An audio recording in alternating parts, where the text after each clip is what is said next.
যদি দেখে যে সাথে মেয়ে আছে ওই টিকিটের দাম হয়ে যায় 700 টাকা 800 টাকা। কেন ভাই, এটা কি কোনো জুলুম? টর্চার। এত কিছুর পরও যদি দেশটা যদি নিয়ন্ত্রণ না আসে তাহলে আর কি করা উচিত? 30টা টিকিট বেচা নাই দিচ্ছি, নগদ কাউন্টার বন্ধ করে দিছে, তাহলে এটা কি ভাই? কাউন্টারে ন্যায্য দামই আছে, কিন্তু ওনাদের হাতে কিভাবে টিকিটটা আসলো? ওই শালা কাকে ধরে পিটান, ওরা কেন টিকিটটা ওদের হাতে দিল? কাউন্টার না দিলে তো তারা পায় নাই। ঠিক আছে ভাই, ধন্যবাদ, এটা একটু পদক্ষেপ দিয়েন আপনারা। আমি এখানেই বাসা, এখানেই থাকি।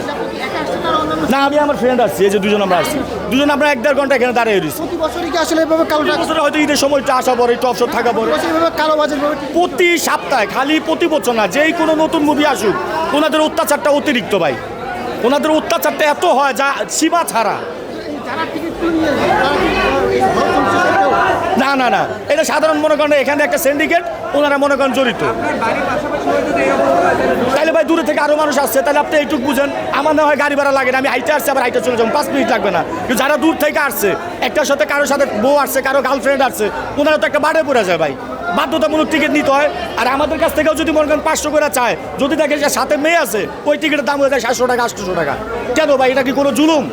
এইভাবে জুলুম করাটা তো উচিত না। আমরা তো আমাদের কষ্টের টাকাটা নিয়ে আসি। সাথে যদি মেয়ে থাকে, যদি আমাদের কাছে 500 টাকা নর্মালি চায় ব্লাকাররা, একটা মেয়ে দেখলে মনে করেন 700 টাকা 800 টাকা টিকিটের পিস, এগুলো অতিরিক্ত জুলুম না? এখানে এই মধুমিতা হলেই। এটা কোথায় মানে? এখানেই ওনার কাছে, ভাইয়ের কাছে পুরো ভিডিও ফুটেজটা আছে, আপনি ওনার থেকে কালেক্ট করেন।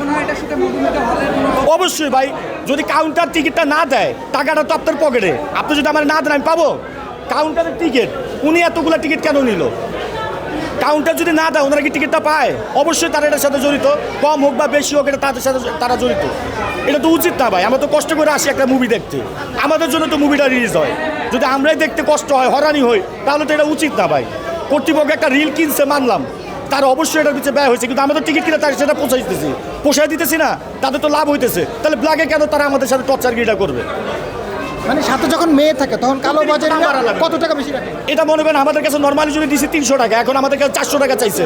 যদি দেখছে আমার সাথে মেয়ে আছে, তখন এই টিকিটের দাম হয়ে যাবে আপনার 600 টাকা 700 টাকা পিস, দুজনের 1400 টাকা। তখন তো আমি মেয়ের সামনে লজ্জায় কথা বলতে পারবো না, এইভাবে নিয়ে নিব।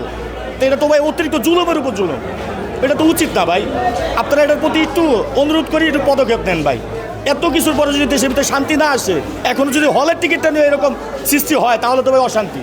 এটা তো উচিত না, একটু নিয়ন্ত্রণ করেন ভাই। আপনারা মিডিয়ার মাধ্যমে একটু প্রচার প্রচারণা করেন, যেন প্রশাসন এটা দৃষ্টি আকর্ষণ করেন ভাই। এটা উচিত না, কারণ এটা খুব অতিরিক্ত জুলুম ভাই। 30টা টিকিট বেচলো না, সে কাউন্টারটা বন্ধ করে দিল, বাকি লোকগুলো কি করবে? আমি ব্ল্যাকে দেখছেন তো, আপনি নিজেই দেখছেন ব্ল্যাকের সামনে টিকিটটা বেচতেছে। এখন আপনারা কি করলো? 200 টাকায় বেচতেছি। তাহলে আপনি জিজ্ঞাসা করা উচিত ছিল, মানে হোকার পর তোর কী লাভ? তুই 200 টাকার টিকিট 200 টাকা বেচবি, তোর কী লাভ? একটা টিকিটও 300 350 টাকা করে বেচতেছে। আমাদের কেনই বা ছবি রিলিজ করেন, আর কেনই বা আমাদের মতো দর্শকরে ইনভাইট করেন? আমরা কেনই বা আইসে আমরা কষ্ট ভুগন্তি হবো? আমরা তো টাকা দিয়ে দেখতে আসছি। আমার 2 টাকার জিনিসটা আমি কেন 6 টাকাতে কিনতে যাবো?